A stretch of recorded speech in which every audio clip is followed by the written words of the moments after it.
Guy is not with us today, but I'm sure Bren will do a fine job. We're in the book of Acts. First, I want to welcome everybody here, our visitors and longtime members from Tennessee, back for a visit. And it's great to see you all. And let's keep Brandy in prayer, shoulder and back. And he's in a lot of pain. So we've been in the book of Acts, which is the study of the history and acts of the early Christian church. And we're all the way to chapter 23. This is our 41st Sunday morning in the book of Acts. So turn there. Well, we'll have the text up here, so you don't necessarily need to turn there, but most of us are accustomed to doing that and following along in our own Bibles. So we're continuing this study, and last time I was up was 3 weeks ago. So just a little catch up here. This is the end of Paul's third missionary journey. It ended in Jerusalem, and he has been detained there because of religious mob violence there. And let's kind of recap here. While he was in Jerusalem, the church leaders, now these were Christians of the Christian church there, led by James, and they welcomed Paul, as we saw in chapters 21 and 22, but they urged him to abandon basically his message, the gospel of grace, of freedom from the oppressive law of Moses that nobody could keep, and instead they encouraged him to go through this multi-day process that they had of purification according to Jewish customs, and not according to the gospel, not according to Jesus' teaching, according to their customs. And sadly, the Christian church under James, who led that church, had returned to Judaism in practice. Now, not that they abandoned Jesus or anything, they still believed in Jesus, but they returned to that religious system. And rather than making Jesus their all in all, him being the head and all this, they still did practice Judaism. He was not their all in all. It was following the law. And one thing we've been able to contrast is Christianity in the early church from the study of Acts is Christianity is not a religious system at all. It's about a person. It's about Jesus, our Savior, and God's love for us, that He sent His Son for us. In real Christianity, there's no dependence on a church system or any set of do this, don't do that, and things like this. There's only a dependence on Jesus, on one Jesus Christ, the Son of God. And the non-Christian Jews that had never accepted Jesus, from all over Rome, they were there during this week. This was Passover week, from all over the Roman Empire, I should say. And they had all returned to Jerusalem here, and many of them are well aware of Paul's teaching because Paul had been 3 missionary journeys all over the Roman Empire, and they were not only well aware of him, they hated him, and because he spoke against the law, and he said that was done away, as you know, and Paul, remember when he was in Greece, about the middle of his third missionary journey, he was going to take a ship to end the journey and go all the way back to the mother church in Antioch in Syria. And God made him aware of a plot to kill him while they were on the ship. and they were going to either throw him overboard or in some manner they were going to kill him while at sea. And they could get away with it there. And so God made him aware of it. So he went on land instead to another port in another city, and he left from there. And he took a different route, hopping at a whole bunch of places, being able to visit a lot more Christian churches on the way back. So it turned out to be a great diversion from his original plan, and God's will was done there. And we've been through that record of that in the study of Acts. But so they hate him and they hate his gospel message. And here he is in Rome, and during their high and holy week, and they see him playing the good Jew and following their customs, which he claimed to be free from, right? Under the gospel of Jesus Christ. And so they're filled with rage and self-righteous indignation, and they drag him out of the temple into the outer court, and they try to beat him to death. And as they're beating him, the Roman soldiers saw the commotion, and they rushed down, and they end up saving Paul from being beaten to death. And we saw that, and I think it was chapter 21. But so the commander then was trying to figure out what Paul had done to rile these religious Jews into such a bloodthirsty mob. And the Roman commander can't make sense of what the mob is screaming to him. So he decides to take Paul and beat the truth out of him, which was very effective. Instead of he would tell the truth one way or another. The Romans would get the truth out of him. Well, then he learns that Paul is a Roman citizen. And he puts a halt on that right now, because if he mistreats a Roman citizen, then he's going to be the one getting the beating and maybe beheaded. So now he's afraid for himself here. He's in a real pickle. This Roman commander is. He can't risk another mob uprising from the Jews, because that's his primary responsibility, is the peace. While he's there during this Holy Week, his assignment is to keep the peace there. And on the other hand, he can't mistreat this Roman citizen without cause. There's got to be a charge. And so he's kind of in a pickle. And so we'll read the last verse. This is the chapter where we left off here in verse 30 of chapter 22 of the book of Acts. And really, this should have been verse 1 of chapter 23. But anyway, it says, the next day, he wanted to know for certain why he was accused by the Jews. So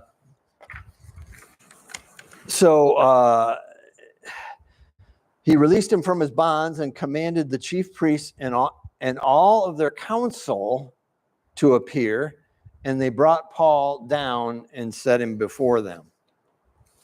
Pardon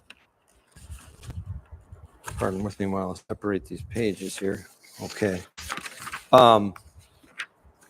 He's got to find out what Paul has done, and he's got no meaningful charge, and so brings him out before his religious accusers here, but he's got Roman protection this time, so they can't just commence straight to the stoning or beating him to death.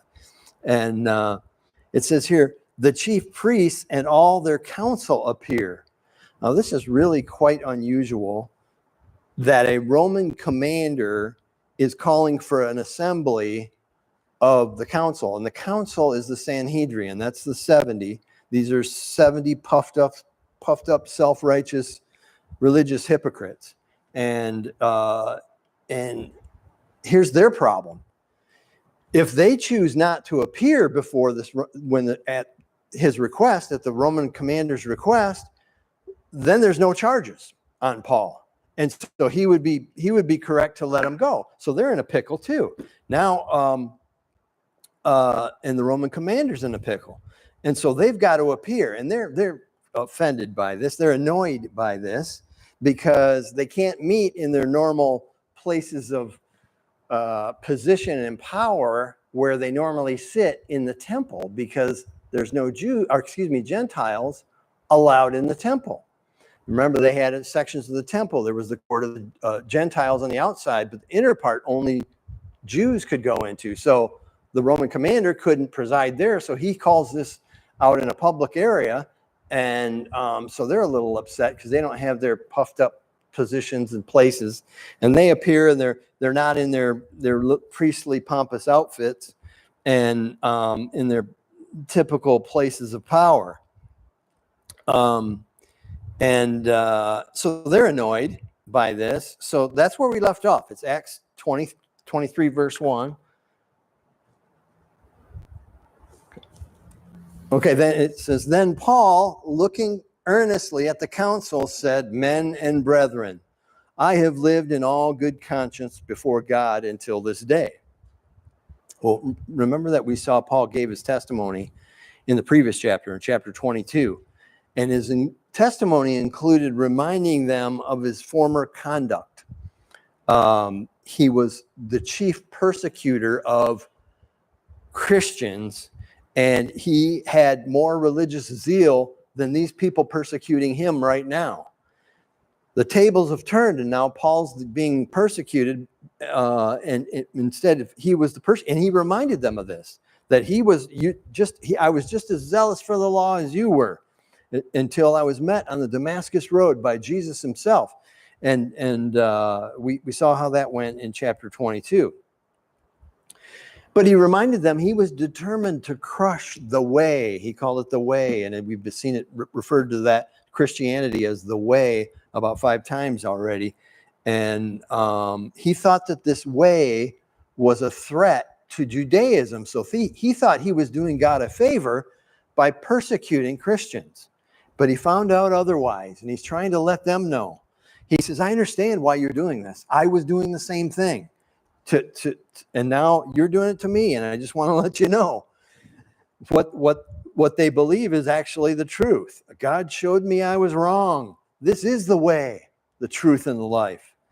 And so here in verse 1, he says, men and brethren. Well, this kind of sets him on an equal plane with his accusers here. And this apparently didn't sit well with Ananias, who was serving as the chief priest. Let's look at verse 2. And the high priest, Ananias, commanded that those who stood by him to strike him on the mouth. Well, all he said was, men and brethren, I have lived in all good conscience before God until this day. And so he says, smack him on the mouth. Don't call me a brother. I'm not your equal, Ananias says. Then Paul said to him, verse 3, God will strike you, you whitewashed wall. For you, and there was probably a when he said that. And then he says, for you sit to judge me according to the law, and do you command me to be struck contrary to the law? In other words, you're going to break the law by striking an uncondemned man. You propose to judge me according to the law, and then the first thing you do is break the law?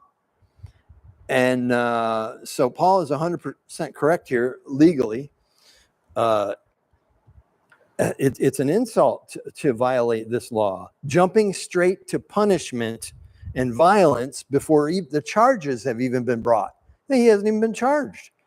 And Deuteronomy 25, 1 and 2.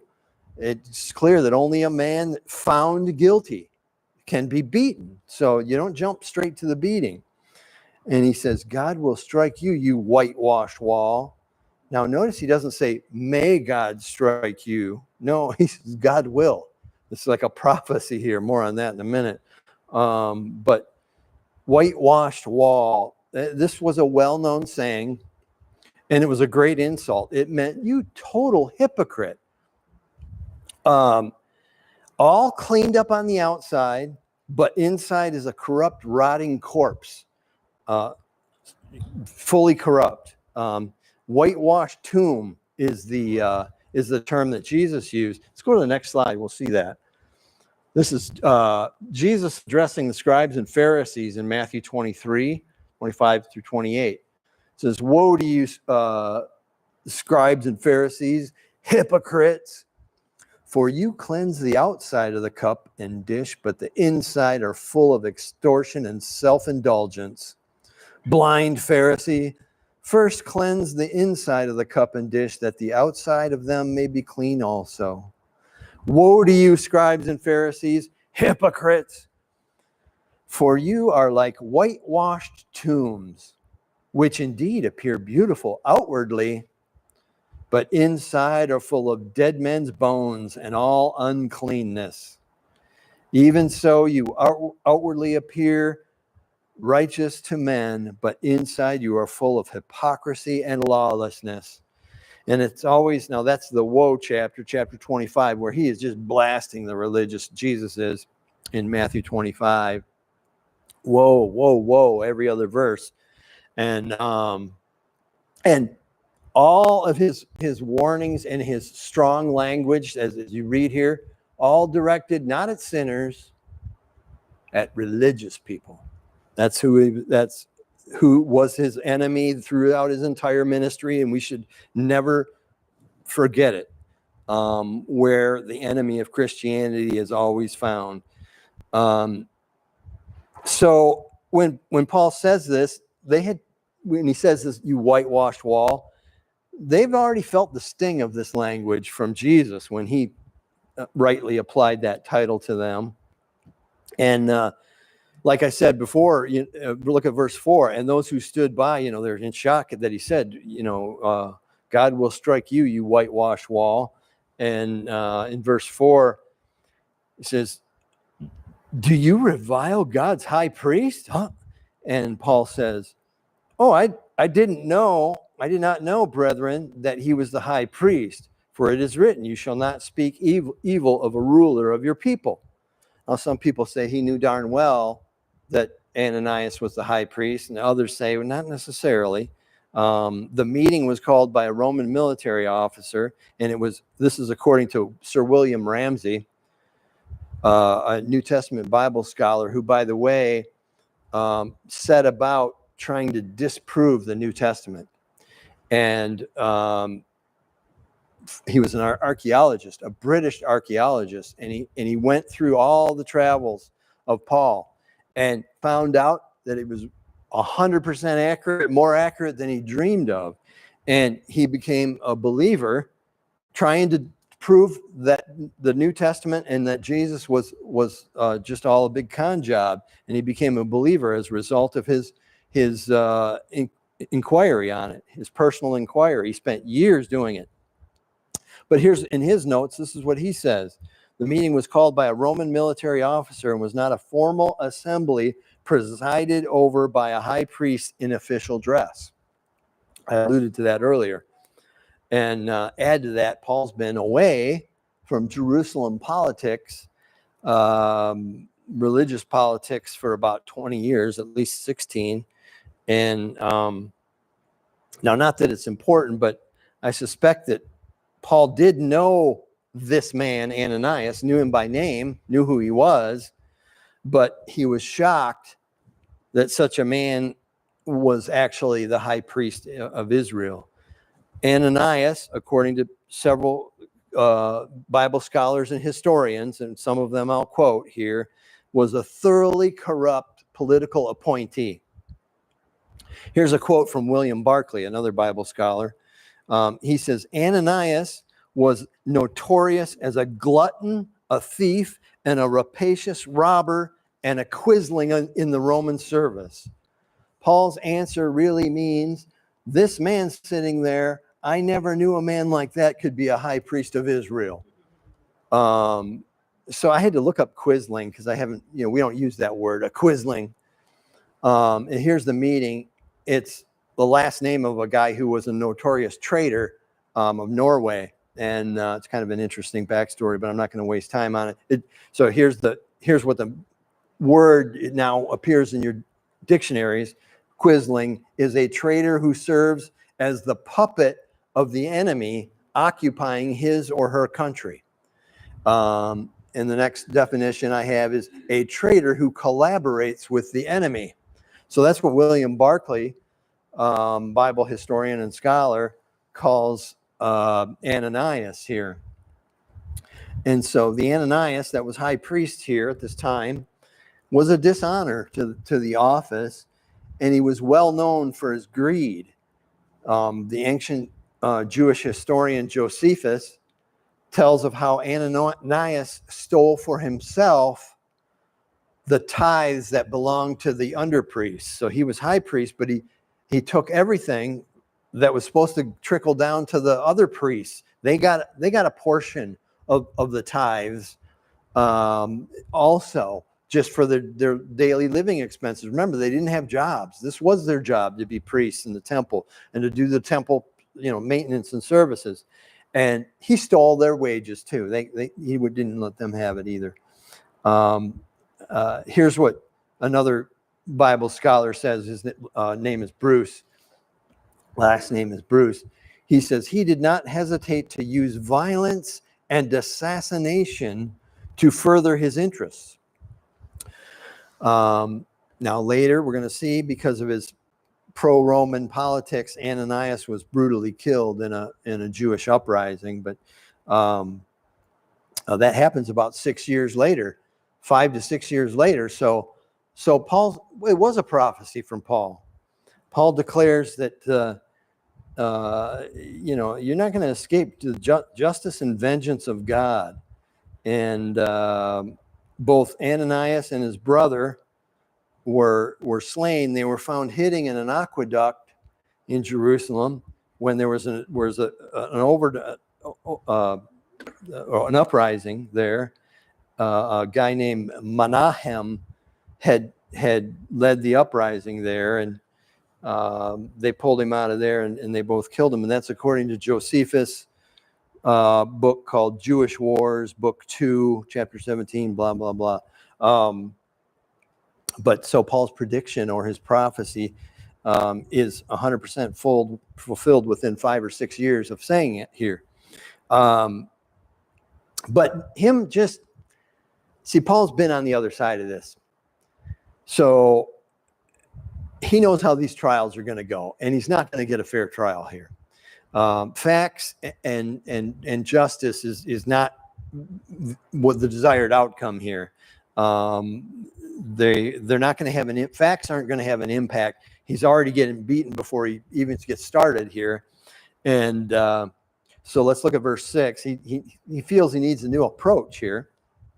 So verse 6, he says, when Paul perceived that one part were Sadducees and the other were Pharisees. Now that's the Sanhedrin Council, the 70. It's mostly Sadducees, but there's quite a few Pharisees in there too.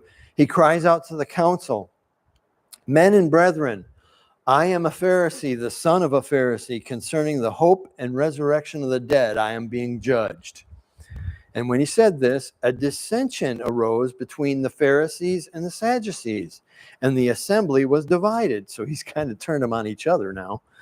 Here's the reason, verse 8. For the Sadducees say that there is no resurrection and no angel or spirit, but the Pharisees confess both. So Paul, of course, knew this because he was a Pharisee and he was among the Sanhedrin, and or destined to be among them at some point in his career, his aspiring career. But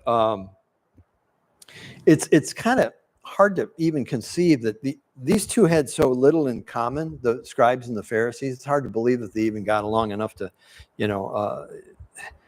coexist. So they were easily set against one another. And of course, Paul knew this. And the Pharisees, as we've talked about before, they believed in all the minutia of the law and all the little add-on stuff and the little caveats and the get-out-of-jail-free cards that they have built into them, into the law and the oral law and all these things of the rabbis. But the Sadducees accepted only the written law and only the law. They didn't believe in any divine intervention or really any spiritual activity or supernatural activity even. I'm surprised they even believed that God created. This is how they didn't believe in the supernatural. Only the law. The law was their everything. But above all, as we see here in verse 8, They didn't believe in the resurrection, but the Pharisees did. They saw it all over the Old Testament, in the Psalms, and on and on. But the Sadducees, no, all things are just matter, just the physical, and nothing survives the grave. What a sad, thing to think. So it's a good name for them. But it's really a denial or ignorance of their own scripture also. And but sadly, it's the belief of many, both ancient and modern philosophers today. And they're, some of them, very religious, just like these Sadducees. Dangerous combination to deny the Creator yet be a religious person. It's anyway. Usually, they were bitter enemies, of course, the scribes and Pharisees. But when they united on something, they united on it. Like when they wanted to kill Jesus or Stephen. Murder they could agree on, especially when it was against Christ and his church. That both the scribes and the Pharisees could agree on. So that was their common thing, because it was a threat to their positions of power and influence over the people. So Paul says here that the reason they want me dead is because I believe in the resurrection of the dead. And he's been reminding them that Jesus rose from the dead. He never gives the gospel without the resurrection in it, without emphasizing the resurrection. And it's especially stinging, actually, to both the scribes and the Pharisees, because they remember, he's reminding us that we murdered our Messiah. And so they both hated him for talking about Jesus' resurrection. But at least the Pharisees believed in resurrection. They just didn't believe in Jesus as the Messiah. So he says, this is the reason that all this other stuff is, they're after me because I'm a Pharisee, basically, is what he's saying. So this is how he divides them. But as we know, the doctrine of the resurrection was Paul's main focus in his teachings. And this was the cause of, during his 3 missionary journeys, it was the cause of much of his opposition from the Jews and much persecution. We saw it Acts 17, 1 Corinthians 15, he talks about it. Acts 13, we saw it. And we'll see it. We see it here. We see it in Acts 26 a couple of times again coming up. Anyway, verse 9. So then there arose a loud outcry, and the scribes of the Pharisees' party arose and protested, saying, we find no evil in this man. But if a spirit or angel has spoken to him, let us not fight against God. Remember, in the previous chapter, Paul gave his testimony, and he said, I was met on the Damascus road by Jesus. And that's what they're talking about. If a spirit or an angel has spoken to him, let's not fight against God. Because he told them, hey, that's what turned me around. I was one of you. I was persecuting Christians until that moment. And now I was told I was wrong. And so that's why they say this. We find no evil as if a spirit or an angel has spoken to him, let us not fight against God. In saying this, they're sort of reminding themselves and the Sadducees of their great leader, Gamaliel, I think is how it's pronounced, Gamaliel. And in Acts 5, we saw that. Remember, they were going to kill Peter and several apostles here, and Gamaliel convinced them not to. Here's what he said in Acts 38 and 39. He says, and now I say to you, get away from these men and let them alone. For if this plan or this work is of men, it will come to nothing. But if it is of God, you cannot overthrow it, lest you even be found to fight against God. So when they say, let us not fight against God, they're kind of bringing back Gamaliel's advice here. And he said, People are traveling. Verse 10. Now, when there arose a great dissension, the commander, fearing lest Paul might be pulled to pieces by them, commanded the soldiers to go down and take him by force from among them and bring him into the barracks. So the commander's his plan here didn't work. To find out exactly what did this man do to get them so riled up. Instead, the leaders broke into a fight amongst themselves. And so he's still in a pickle here. He doesn't know what to do. Verse 11. But the following night, the Lord, that is Jesus here, the Lord stood by him and said, "Be of good cheer, Paul, for as you have testified for me in Jerusalem, so you must also bear witness at Rome." So he's bearing witness of Jesus, and he says, as you have testified for me in Jerusalem, you must also bear witness at Rome. And it's just like Jesus, to know when we need him the most, right? So Paul's probably discouraged here, maybe thinking that he misstepped or failed. He had an opportunity to bring the gospel to his countrymen, the Jews, and it didn't work out. Instead, they just broke into, he said, well, maybe I shouldn't have barked back at Ananias and called him a whitewashed wall. And he's probably thinking about all kinds of stuff he wished he'd have done different. And instead, what does he get here from Jesus? Nothing but encouragement. Look at this. And it's implied approval. He says, be of good cheer. And he says, in the same manner, in trials, before rulers, and in chains, now in Rome, you're going to serve me and be a witness to me in the same way that you just were in Jerusalem. You're going to be a witness to me in Rome. It's going to be more of the same for you, Paul, but be of good cheer. I am with you. What a great message of keep going, be strong.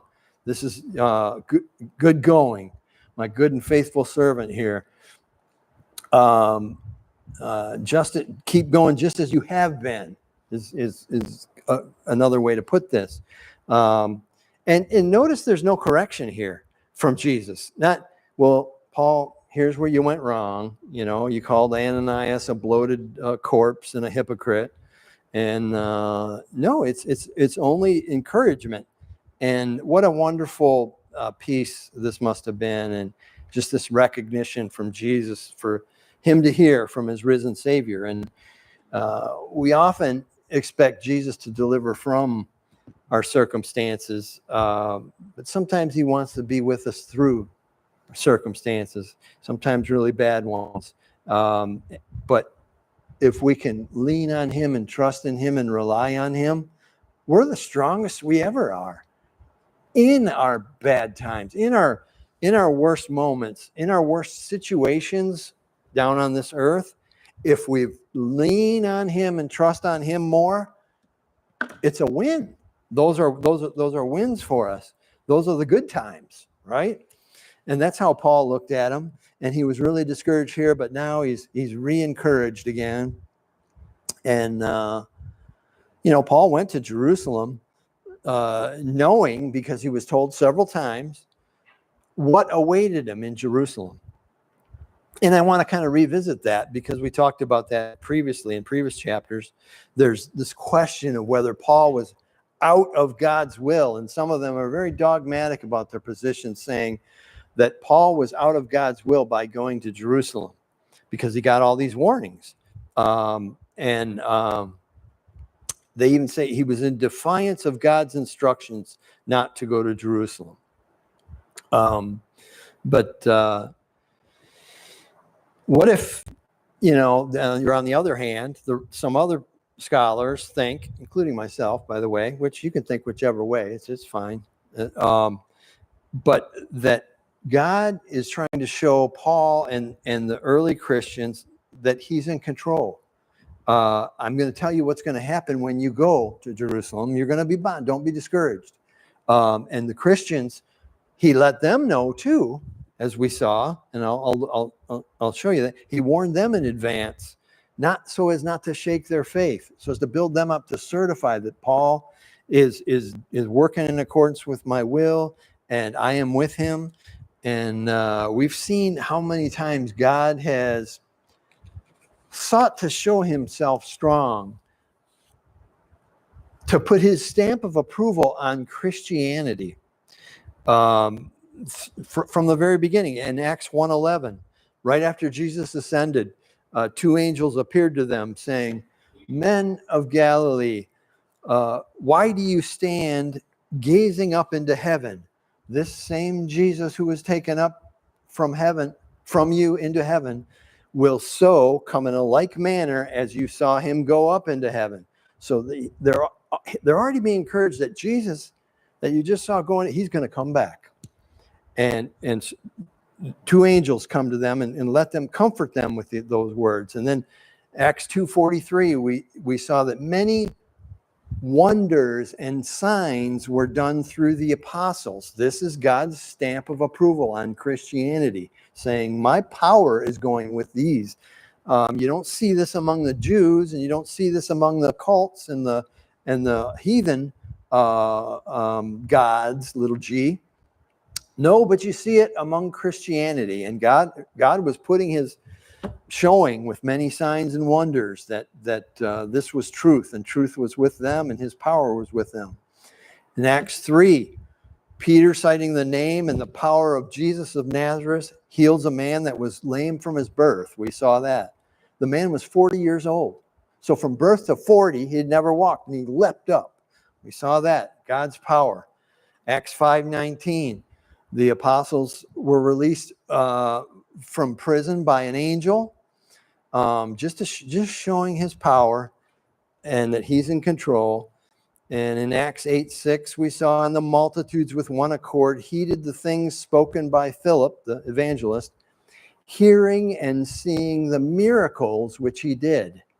So Philip was a deacon, evangelist deacon, and he did several miracles as well. And so God was ensuring that his power was shown through these Christians, these early Christians. We saw Agabus, the prophet Agabus, in Acts 11:28. God showed him that there was a great famine coming in the land. And so the Christians were prepared for it. They had time to prepare for it in advance, showing his power. So if God is omnipotent and knows everything, and then a famine comes and the Christians didn't get a warning, don't you think they go, well, gee, that would have been nice for him to let us know? Well, he did. And the Christians were the ones that were prepared, and they saved many non-Christians as a result of it also. And many more signs that we saw of God demonstrating his power working with the Christian church, and that the gospel message that they brought was from him. These are my messengers. His seal was on them by this power and his miracles. And my point is, it's not hard to see that God, or it's not hard to conclude that God may be revealing this, what would happen to Paul, that is, that he would be imprisoned and chained, beaten, taken to Rome, and all these things. He let Paul know this in advance, and he let the Christians at large know it also, so that their faith would not be shaken. He's in control. And that was their conclusion when they tried to convince him not to go. They finally said, the Lord's will be done. And they left it in the Lord's hands. And so even they recognized it. And Paul went on to Jerusalem. And they were not discouraged by it. And they continued to follow Paul. After that, they followed him on his way there, all the way to the seashore when he got on the boat, and they all knelt in the sand and prayed with him. They didn't think he was, oh, well, they're going to go against God's will. No, they didn't think that. But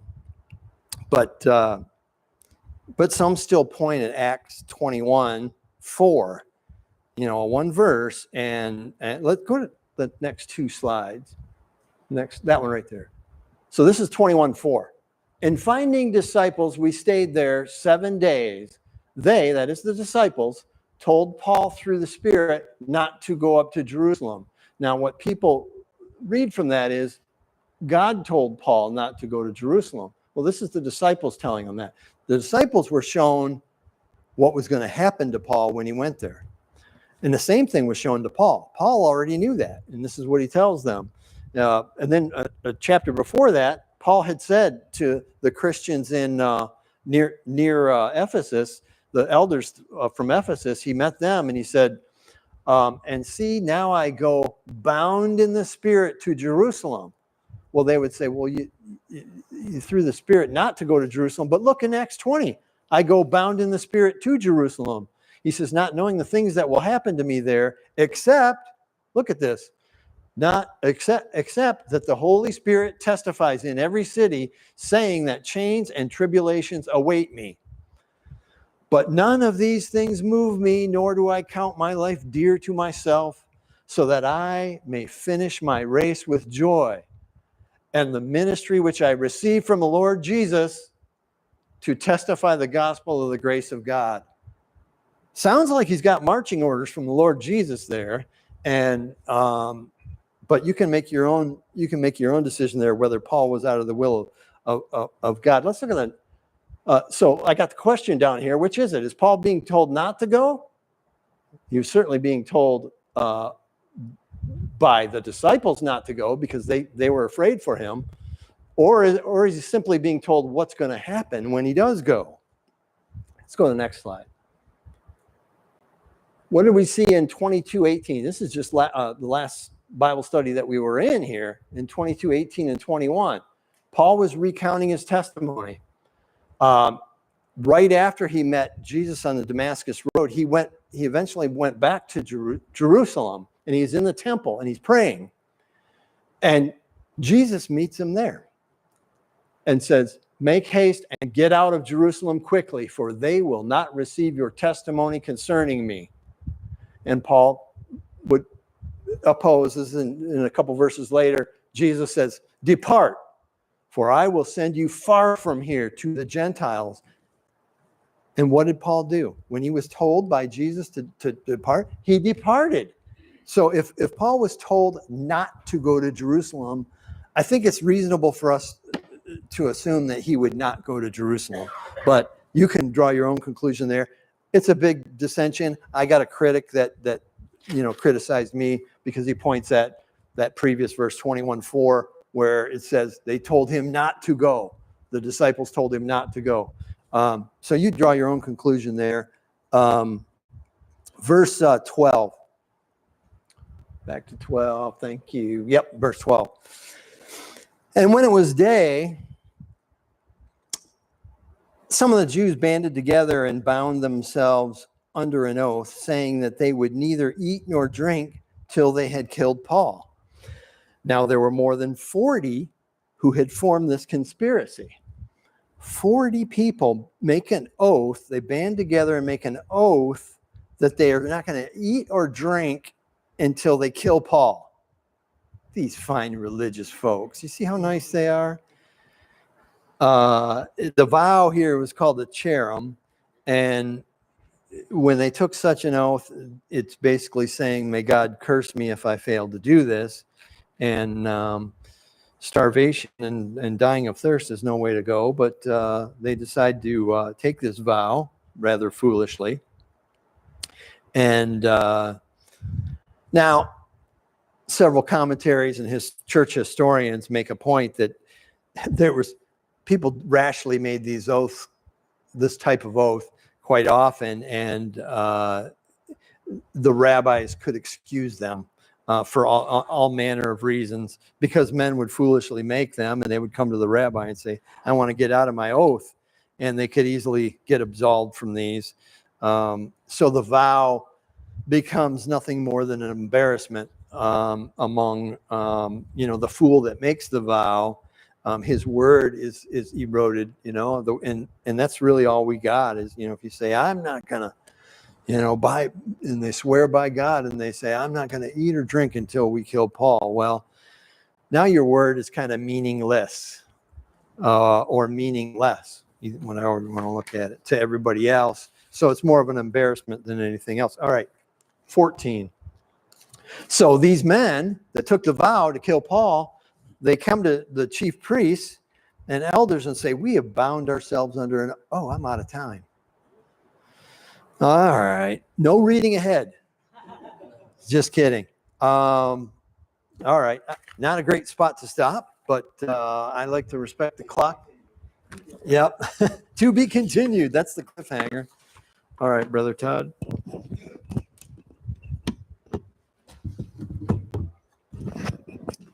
Please stand and turn to 255. 255. When we fully rest in what Christ has done for us, we find more than temporary relief. We discover lasting joy and unshakable confidence. His faithful love reshapes our lives, transforming our worries into gratitude and our fears into songs of assurance. This peace becomes our story.